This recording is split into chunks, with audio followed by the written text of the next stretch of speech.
اپنی ہتھیلی میں اس سفید پتھر کو تھامے عشیرہ بھاگتی ہوئی صدر دروازے سے اپنے کمرے کی طرف آئی۔ اس کی سانس بہت تیز چل رہی تھی، اس کی سانس پھول چکی تھی، بات ہی اتنی عجیب تھی۔ اسے اپنے کانوں پر پورا بھروسہ تھا، اس نے صاف طور پر شکریہ کا الفاظ سنا تھا۔ آخر وہ کون تھا جو سنائی دے رہا تھا مگر دکھائی نہیں دے رہا تھا؟ کافی دیر تک وہ اسی طرح کھڑی حیرت سے کانپتی رہی، پھر اس کی نگاہ گھڑی کی جانب بڑھی۔ 4 بجنے میں ابھی 10 منٹ باقی تھے۔ اس نے سب کچھ بھلایا اور خود کو باورچی خانے میں جانے کے لیے تیار کرنے لگی۔ عشیرہ نے اپنے بدن پر کنٹرول کیا کیونکہ اس کے جسم پر ابھی بھی ہلکی ہلکی کپکپی طاری تھی۔ مٹھی میں دبے ہوئے اس پتھر کو اس نے مسحری کے سائڈ ریک میں رکھ دیا اور باتھ روم میں چلی گئی۔ ٹھنڈے پانی کے ساتھ اپنے چہرے پر چھینٹے مارنے لگی اور اپنے چہرے کو سکون دینے لگی۔ کافی دیر وہ اپنے چہرے اور آنکھوں کو نم کرتی رہی، پھر تازہ دم ہو کر باہر نکلی۔ پورے 4 بج چکے تھے۔ کمرے سے نکل کر وہ سیدھی باورچی خانے میں گئی۔ باورچی خانے میں داخل ہوتے ساتھ اس نے اپنے ذہن کو تھوڑا سا سکون دیا اور اس واقعے کو اپنے ذہن سے ہٹانے کی پوری کوشش کی۔ اب شام کی چائے کے ساتھ رکھی ہوئی اس فہرست کو دیکھا جس میں سب کی فرمائشیں موجود تھیں۔ سب کی فرمائشیں پوری کرنا بہت ضروری تھا، چنانچہ اس نے جلدی جلدی تیاریاں شروع کی۔ پورے 5 بجے اس نے چائے کے ساتھ سب کی فرمائشیں بھی پوری کر لیں اور ٹری ٹرالی کو سجا کر ان لوازمات کے ساتھ مشیرہ بیگم کے بڑے کمرے میں پہنچی۔ اتنی شدید گرمی تھی باہر کہ شام کی چائے لان میں پینے کا سوال پیدا ہوتا ہی نہیں تھا۔ ویسے بھی گرمیوں میں شام بہت دیر سے ڈھلتی ہے۔ برف کی طرح ٹھنڈے کمرے میں بیٹھے صوفوں پر سب کہکے لگا رہے تھے۔ کسی کو بالکل بھی پرواہ نہیں تھی کہ کمرے میں کون آیا ہے اور کون نہیں۔ عشیرہ ان کے لیے بالکل ایک نوکرانی تھی، ایک غیر معمولی انسان جس کے آنے یا جانے سے کسی کو کوئی فرق نہیں پڑتا تھا، اور یہ یہاں کی ڈیلی کی روٹین تھی۔ وہ ایسے ہی روز چائے کی ٹرالی سجا کر 5 بجے ان سب کے لیے کمرے میں لے کر آتی تھی۔ کوئی بھی اس کو ذرا بھی اہمیت نہیں دیتا تھا۔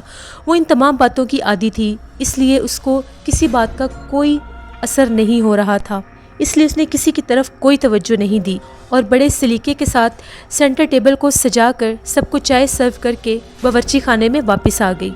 چائے کی کچھ چیزیں عشیرہ باورچی خانے میں ہی بھول گئی تھی۔ دوبارہ سے ان کو لے کر مشیرہ بیگم کے بڑے کمرے میں پہنچی اور ٹیبل پر جا کر ان چیزوں کو رکھنے لگی۔ کچن کی گرمی سے اس کا چہرہ اور تلملا اٹھا اور بہت زیادہ خوبصورت اس کا چہرہ لگ رہا تھا۔ خشک ہونٹ اور اس کا دہکتا ہوا چہرہ بے حد حسین لگ رہا تھا۔ تبھی اس کو ایک دم سے طنزیہ لہجے میں نظم نے کہا، اس گرمی میں بھی تمہیں میک اپ کی فرصت مل جاتی ہے عشیرہ؟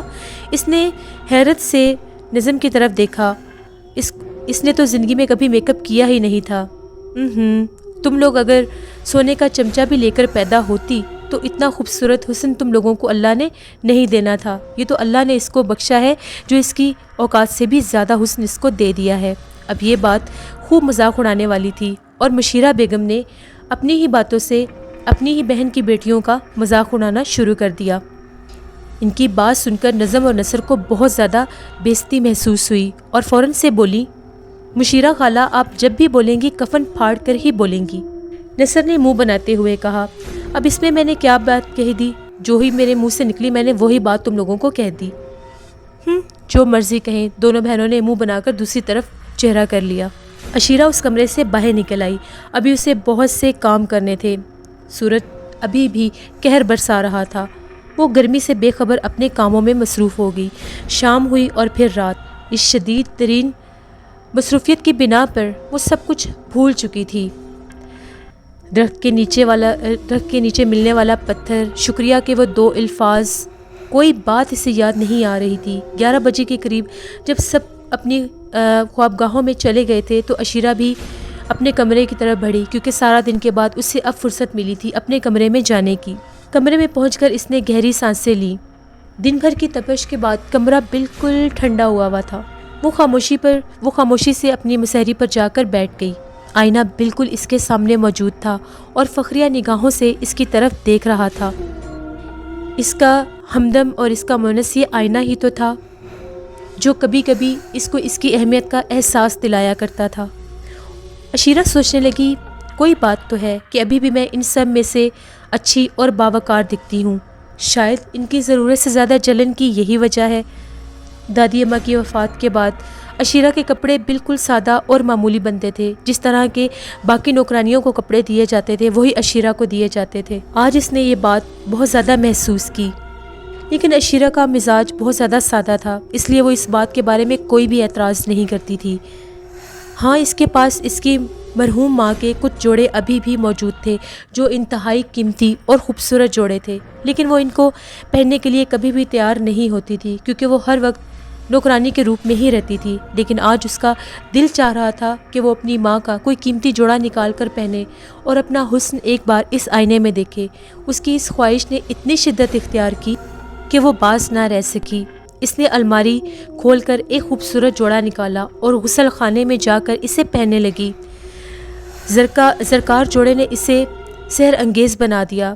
اس نے باہر آ کر خود کو آئینے میں دیکھا اور کاش اس وقت اسے کوئی دیکھنے والا ہوتا اور ایمانداری سے اس کے بارے میں کچھ کہہ سکتا۔ اس نے یہ سوچا اور اسی وقت اس کے کانوں میں ایک آواز گونجی، چشمے بددور، وہ گرتے گرتے بچی۔ یہ آواز بالکل صاف اور شفاف آئی تھی۔ اس نے گھبرائے ہوئے انداز میں دروازے کی طرف دیکھا، لیکن دروازہ تو اندر سے بند تھا۔ اس نے مسہری پر دیکھا، کمرے میں کوئی بھی نہیں تھا۔ کمرے کے چاروں کونوں میں دیکھا، وہاں پر کوئی بھی نہیں تھا۔ یہ میرے کان کیوں بجنے لگے ہیں؟ آخر اس وقت شکریہ کی آواز اور اب یہ تصور کے ساتھ اچانک ہی کیا انکشاف ہے؟ مجھے کچھ سمجھ نہیں آ رہی۔ یہ کون ہے؟ یہ کس کی آواز ہے جو مجھے بار بار سنائی دے رہی ہے؟ یہ وہی آواز ہے جس کو میں نے پہلے بھی سنا تھا۔ یہ اتنا نرم سا لہجہ، یہ اتنا نرم انداز، یہ کون ہے جس نے میری تعریف کی؟ آخر یہ کون ہے؟ یہ آوازیں کس کی ہیں؟ یہ آواز میں نے پہلے بھی سنی تھی۔ وہاں جب دو ہتھوڑا میرے جسم پر پڑا تھا تو میں گرتے گرتے بچی تھی۔ کسی نے میرا ہاتھ تھام لیا تھا اور یہی نرم لہجہ اس وقت بھی میں نے سنا تھا۔ مگر کون ہے یہ؟ کیا یہ صرف وہم ہے؟ نہیں، یہ وہم نہیں ہے۔ ابھی میں نے صاف ایک آواز سنی تھی اور اس وقت مجھے اس کا لمس بھی محسوس ہوا تھا، اور وہ آواز جس نے مجھے نصیحت کی تھی کہ یہاں نہ آئیے، کون ہے وہ؟ مجھے کچھ سمجھ نہیں آ رہی، میں پاگل ہو جاؤں گی۔ شاید مجھے کوئی عجیب سا احساس ہونے لگا ہے۔ پھر اس نے اپنے دل کو تسلی دی اور آئینے کے سامنے سے ہٹ گئی۔ رات اب اپنی ہی تھی، کوئی بھی اس کو بلانے والا یا اپنا حکم چلانے والا نہیں تھا، کیونکہ سب گھر والے اپنی اپنی خواب گاہوں میں جا چکے تھے، اور وہ انہی کپڑوں میں اپنے بستر پر لیٹ گئی اور تکیا اونچا کیا اور دراز ہو گئی۔ لیٹے لیٹے اسے اچانک اس خوبصورت پتھر کا خیال آیا تو اس نے جلدی سے اپنی مسہری کے برابر والے ریک سے اس کو باہر نکالا اور اس کو بہت زیادہ اجنبی نظروں سے دیکھنے لگ گئی۔ اشیرہ نے اس پتھر کو چمکانے کے لیے فوراً سے اپنی ہتھیلی پر رکھا اور اس کو رگڑنے لگی۔ جیسے اس نے پتھر کو رگڑا، پتھر تو جیسے ایک دم سے بھڑک اٹھا، لیکن اس کے ساتھ کمرے میں روشن دان کے اوپر سے کوئی پرندہ بھی اندر گھس آیا۔ وہ حیرانگی سے اس پرندے کو دیکھنے لگ گئی۔ وہ پرندہ فضا میں چکر لگا رہا تھا اور اس سے روشن دان سے باہر نکل گیا۔ لیکن بات صرف اتنی ہی نہیں تھی، اس کے بعد اچانک سے 2-3 اور پرندے کمرے میں گھس آئے اور وہ سکتے کے عالم میں یہ سارا منظر دیکھتی ہی رہ گئی۔ اسے اندازہ ہو گیا تھا کہ یہ چمگادڑیں تھیں۔ ان میں سے 3 چمگادڑیں نیچے آ کر بیٹھ گئیں اور اچانک سے ان کی جسامت بڑھنے لگ گئی۔ اشیرہ کا دل اور دھڑکنیں بہت زیادہ بڑھ گئیں اور وہ انتہائی خوف زدہ ہو گئی۔ اس کی آنکھوں پر دہشت طاری ہو گئی۔ اس نے باغور دیکھا تھا کہ یہ چمگادڑیں انسانی حیت اختیار کرتی جا رہی ہیں۔ ان کی شکلیں بہت ہی زیادہ عجیب تھیں۔ اشیرہ چیخنے کی کوشش کر رہی تھی، لیکن اس کی آواز دہشت کے مارے گلے سے نہیں نکل رہی تھی اور پورے جسم پر ایک خوف سا طاری ہو گیا تھا اور اس کے رونگٹے کھڑے ہو گئے تھے۔ اسی وقت ایک چمگادڑ نے گردن خم کر کے کہا، ہم سے ڈرنے کی ضرورت نہیں ہے اشیرہ، ہم تمہارے اپنے ہیں، ہم کسی بھی حالت میں تمہیں کوئی نقصان نہیں پہنچائیں گے، تمہارے ایک اشارے پر ہم بڑے سے بڑا کام کر دیں گے، ہم سے بالکل خوف مت کھاؤ، کاش ہم کسی اور صورت میں تمہارے سامنے آتے تو تم ہم سے خوف زدہ نہ ہوتی۔ اشیرہ یہ تمام باتیں سن رہی تھی، بڑے صاف شفاف الفاظ تھے اور وہ دیکھ رہی تھی کہ یہ الفاظ ان چمگادڑوں کے منہ سے نکل رہے ہیں۔ ان کے انداز میں یقیناً احترام تھا۔ اس نے سوچا کہ کیا وہ پاگل ہو گئی ہے، کیا یہ خواب ہے؟ وہ آنکھیں ملنے لگی، لیکن وہ خواب نہیں تھا۔ در حقیقت عجیب و غریب مخلوق اس کے سامنے تھی۔ ان کی شکلیں بے شک بھیانک تھیں، لیکن ان کے الفاظ اور لہجہ بے حد نرم تھا۔ اشیرہ کو اچانک ہی یوں لگا جیسے اس کے اندر ہمت کی ایک لہر بیدار ہوئی ہے، اور وہ ہمت کر کے بولی، تم کون ہو؟ ہم تمہارے خادم، تمہارے غلام ہیں، ہمیں حکم دو، ہم کیا کریں؟ ہم تمہارے لیے کیا کر سکتے ہیں اشیرہ؟ ہمیں حکم دو۔